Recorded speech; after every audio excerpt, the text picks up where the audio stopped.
में।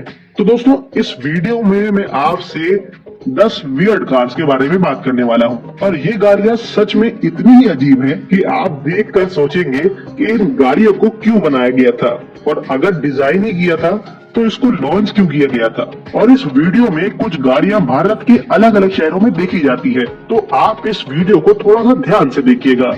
हो सकता है ये गाड़ी आपके ही शहर से हो। तो चलिए स्टार्ट करते हैं और एक एक करके इन गाड़ियों के बारे में बात कर लेते हैं। सबसे पहली गाड़ी है टेम्पो हैंडसीट। 80 और 90 के दशक में भारत की सड़कों पर सबसे आम साधन यही टेम्पो था, क्योंकि उस वक्त ये साधन बहुत सस्ता हुआ करता था और शायद इसी वजह से ये लोगों में बहुत पॉपुलर था। लोग इसको अजीब अजीब नामों से बुलाते थे। वैसे तो ये टेम्पो के नाम से ही मशहूर था, बट कुछ लोग इसे कछुआ और कौवा कहकर भी बुलाते थे, क्योंकि देखने में ये गाड़ी कौवे और कछुए से मिलती है। अगर आप यूपी से हैं या आप पंजाब से हैं तो आपने इस गाड़ी को वहाँ जरूर देखा होगा। तो आप लोग मुझे कमेंट सेक्शन में ये जरूर बताइएगा कि आप लोग ने क्या इस गाड़ी को देखा है। अगर देखा है तो कौन से शहर में देखा है। वैसे जब इस गाड़ी को बनाया गया था तो इसको पब्लिक ट्रांसपोर्ट के लिए नहीं बल्कि गुड्स कैरियर के लिए बनाया गया था, लेकिन धीरे धीरे इसको मॉडिफाई किया गया और बाकी तरह से भी इस्तेमाल किया जाने लगा, जैसे passenger car, private car, ambulance और गुड्स कैरियर। और सिर्फ इंडिया में ही नहीं बल्कि ये बाकी देशों में भी इतनी ही पॉपुलर थी।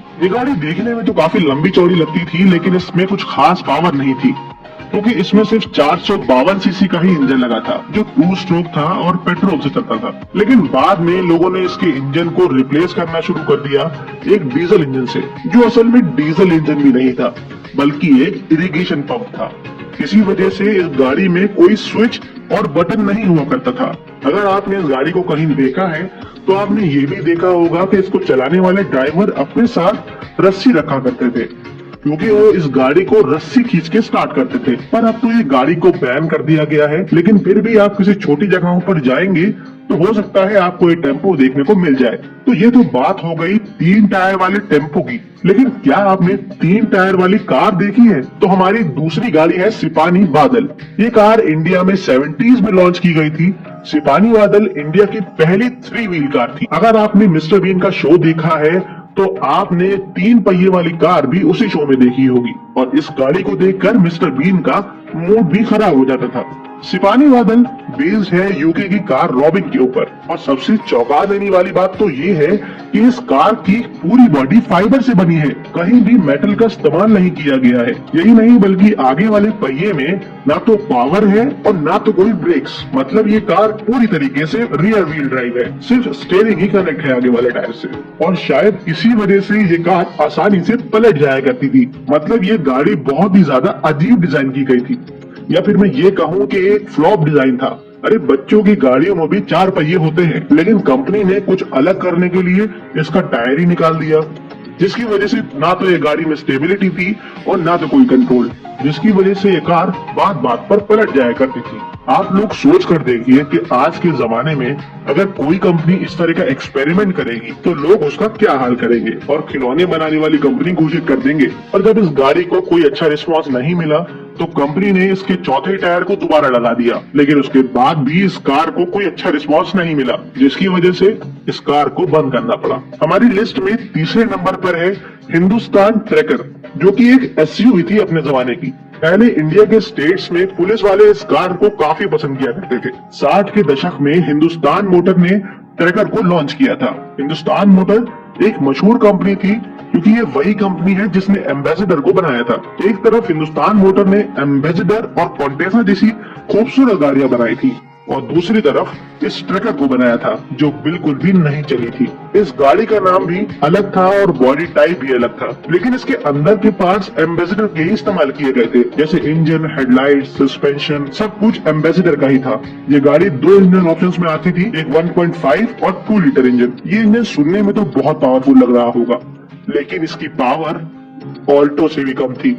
वैसे तो ये कार ज्यादा नहीं चली, लेकिन जितनी भी चली सिर्फ पुलिस वालों ने ही खरीदी। आप लोग ये सोच रहे होंगे कि ये एडिटेड पिक है, लेकिन ये कोई भी एडिटेड पिक नहीं है। मैंने इस पिक के साथ कोई छिड़कानी नहीं करी है, बल्कि जो एम्बेसडर सेडान थी उसी से ये पिकअप ट्रक बनाया गया था। आपने हैचबैक गाड़ियों के सेडान मॉडल तो देखे होंगे, लेकिन कभी सेडान से पिकअप ट्रक निकलता नहीं देखा होगा। आप लोग सोच कर देखिए कि कितना खौफनाक मॉडिफिकेशन होगा जब होंडा सिटी और Hyundai वर्ना को आधा काट कर पिकअप ट्रक लगा दिया जाए और पीछे ट्रॉली अटैच कर दी जाए। और इस पिकअप ट्रक को लॉन्च हुए बहुत ज्यादा वक्त नहीं हुआ, बल्कि 2011 में ही लॉन्च किया गया था। और जितनी तेजी से इस कार को बनाया गया था उतनी ही जल्दी इसको डिसकंटिन्यू भी कर दिया गया। और इसमें भी एम्बेसडर के ही पार्ट्स लगाए गए थे PNG ऑप्शन के साथ, जिसकी लोडिंग कैपेसिटी 800 किलोग्राम की थी। और कंपनी इसकी यूएसपी बताती थी कि इस कार को खरीदने पर आपको एम्बेसडर जैसा कंफर्ट मिलेगा और पिकअप ट्रक जैसा लोडिंग कैपेसिटी। इतनी बदसूरत कार होने की वजह से ना तो लोगों को ये गाड़ी पसंद आई और ना ही इसकी टैगलाइन। शायद यही वजह थी जिसकी वजह से इस कार को किसी ने भी नहीं खरीदा और इस कार को डिसकंटिन्यू कर दिया गया। पांचवी गाड़ी है टाटा की स्पेसियो। एक्चुअल में ये कार टाटा सूमो है, जिसकी ऊपर की बॉडी को हटा दिया गया है और उस पर रूफ, डोर वगैरह सब फाइबर के बने हुए हैं। आपको जानकर ये काफी हैरानी होगी कि इस कार में टाटा ने 3000 सीसी का इंजन लगा दिया था, जो टाटा के 407 ट्रक में लगाया जाता था। ये 3 लीटर इंजन काफी बड़ा था, लेकिन पावरफुल बिल्कुल नहीं था, क्योंकि ये सिर्फ 65 bhp की पावर ही जनरेट कर पाता था।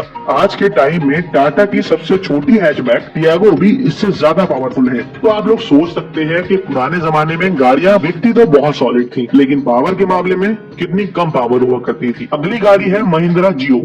महिंद्रा इसे कॉम्पैक्ट ट्रक कह के लाया था। सुनने में तो बड़ा अच्छा लगता है, लेकिन मेरे हिसाब से भाई ट्रक नाम भी इस गाड़ी के लिए काफी बड़ा है, क्योंकि ये गाड़ी बहुत ज्यादा छोटी थी। लेकिन जब भी आप इस गाड़ी को सामने से देखेंगे तो आप लोग भी समझ जाएंगे कि मैं क्या कह रहा हूँ। इस गाड़ी को लोडिंग और कैब के लिए बनाया गया था, लेकिन लोगों ने इस गाड़ी को बिल्कुल नहीं खरीदा। इस गाड़ी में एक चीज अलग थी कि ज्यादातर इस तरह की गाड़ियों में 3 टायर होते हैं, लेकिन इसमें 4 टायर थे। बाकी इसके साथ आपको डीजल इंजन मिलता था जो 442 सीसी का था। ये गाड़ी कितनी छोटी थी इसका अंदाजा आप इसके वेट से लगा सकते हैं, क्योंकि इस गाड़ी का वेट 610 किलोग्राम का था। अब तो ये गाड़ी डिसकंटिन्यू कर दी गई है, लेकिन फिर भी अगर आपको ये गाड़ी कहीं दिख जाए तो आप इसको देखकर एक बार तो जरूर सोचेंगे कि कंपनी ने इस गाड़ी को क्या सोचकर बनाया था। 7वीं गाड़ी है पोलारिस पॉलिटिक्स। इस गाड़ी को आयशर मोटर्स और पोलारिस इंडिया ने मिलकर बनाया था। मतलब सच में मिलकर ये बनाया था। इस गाड़ी के पीछे मुझे लगता है काफी गहरी सोच है, क्योंकि इस गाड़ी को पीपल कैरियर, गुड्स कैरियर और पावर जनरेटर बनाया गया था। ये गाड़ी 3 किलोवाट तक की इलेक्ट्रिसिटी भी जनरेट कर सकती है। फैमिली और बिजनेस पर्पस को ध्यान में रखकर ही इस गाड़ी को बनाया गया था। लेकिन एक बार को मुझे बिजनेस पर्पस तो समझ में आता है, लेकिन फैमिली इस गाड़ी को देखकर ऐसा लगता है कि इस गाड़ी को ऐसे बंदे ने डिजाइन किया है जो अपनी जिंदगी में बहुत कुछ करना चाहता था, लेकिन उसे मौका नहीं मिला। और जब पहली बार उसे मौका मिला तो उसने अपनी सारी कला को एक ही गाड़ी में दिखा दिया और फिर बनकर तैयार हुई ये पोलारिस मल्टिक्स। जितना अजीब इस गाड़ी का नाम है, उतना ही अजीब इस गाड़ी की शक्ल भी है। इस गाड़ी में 511 सीसी का डीजल इंजन दिया गया था, जो 9.78 bhp की पावर जनरेट करता था। लेकिन इस गाड़ी में मुझे एक चीज अच्छी भी लगी, और वो ये था कि इसका ग्राउंड क्लियरेंस काफी अच्छा था, जो कि 225 mm का था। इतना अच्छा ग्राउंड क्लियरेंस तो अक्सर नॉर्मल SUVs में भी नहीं होता है। लेकिन मार्केट में इस गाड़ी को खास रिस्पॉन्स नहीं मिला, फिर इसको भी डिसकंटिन्यू करना पड़ा। 8वीं गाड़ी है जुगाड़। जुगाड़ का मतलब तो इंडिया में हर कोई समझता है, लेकिन फिर भी मैं आपको बता दूं कि जुगाड़ उस चीज को कहते हैं जिससे आप किसी भी तरीके से अपना काम निकाल सके। इसे कुछ जगहों पर चकला या धन्नो भी कहा जाता है। इसको किसी कंपनी ने नहीं बनाया, बल्कि इसे हमारे जुगाड़ू इंडियंस ने बनाया है। और ये गाड़ी आपको कभी भी एक डिजाइन में नहीं दिखाई देगी, और ना ही इसमें कोई स्पेसिफिक इंजन लगा होता है, बल्कि इस जुगाड़ को तो सड़क के किनारे वाले बंटी मैकेनिक से भी बनवाया जा सकता है कि कहीं से बॉडी उठाई और कहीं से इंजन उठा लिया। अब भले ही इंजन बाइक का हो या कार का, इनको फर्क नहीं पड़ता, बस गाड़ी को बनाया और सामान रखा या लोगों को बिठाकर पैसा लेना शुरू कर दिया। मतलब कुल मिलाकर कम से कम पैसों में पुराना माल इस्तेमाल करके ऐसी गाड़ी बना ली जिससे अपना काम निकाला जा सके। इस तरह के जुगाड़ू लोग और जुगाड़ू गाड़ियां आपको दुनिया के किसी कोने में नहीं दिखेंगी, क्योंकि ऐसे लोग और ऐसी गाड़ियां सिर्फ हमारे भारत देश में ही मिलेंगी।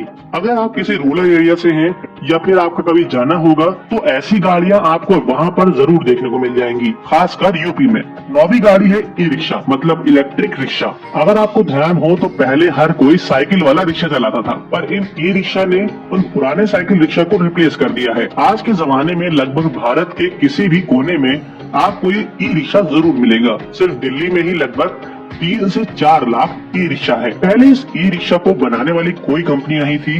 पहले इसके पार्ट्स को चाइना से इंपोर्ट किया जाता था और यहीं पर असेंबल किया जाता था, क्योंकि चाइना में भी इस तरह की चीजों को काफी पसंद किया जाता है। लेकिन इंडियन गवर्नमेंट इसको लेकर बहुत सोच विचार कर रही थी कि इसको किस कैटेगरी में डालें, और 2014 में दिल्ली हाई कोर्ट ने इन ई रिक्शा को बैन भी कर दिया था। लेकिन उसके बाद मोटर व्हीकल एक्ट में अमेंडमेंट होने के बाद इन ई रिक्शा को लीगलाइज कर दिया गया। उसके बाद इन गाड़ियों को सर्टिफाइड नंबर प्लेट भी मिलने लगी और इनका इंश्योरेंस भी होने लगा। हमारी लिस्ट में आखिरी गाड़ी है 6 सीटर टेम्पो।